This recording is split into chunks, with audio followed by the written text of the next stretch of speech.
If you watched my video on how to multiply fractions together, this will be fairly easy for you. I'm looking at a division question. I want to know how many times a quarter fits into a half. Well, that's pretty easy to think about. If you go back to the chocolate bar again, this part right here is half of the chocolate bar. Here's a quarter of it.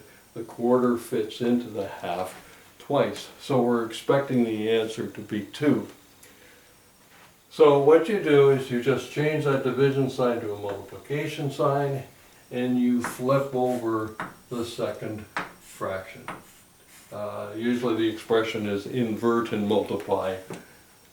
You multiply and you invert that second fraction. And then when you go back to what we talked about for multiplication, 1 times 4 is 4, 2 times 1 is 2, and 2 into 4 goes twice, which is the answer we were hoping to get.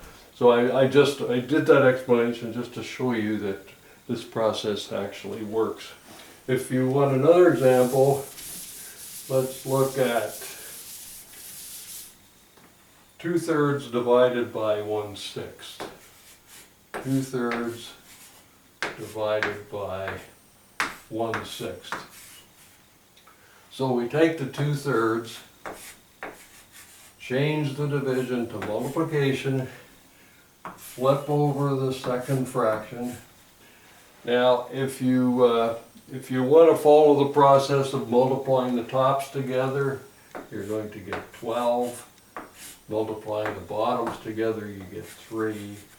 And 3 into 12 goes 4 times. We talked about multiplication before. I could have canceled. I could have divided that 3 by 3, the 6 by 3 to get 2, and immediately get the 4. It really doesn't matter how you do that. I made these up because they went evenly. You can draw a diagram to show this. I was going to show this with a diagram, but I decided it just wasn't worth it. Most students will just accept the fact that you flip this guy over and you multiply. And that's it for division of fractions.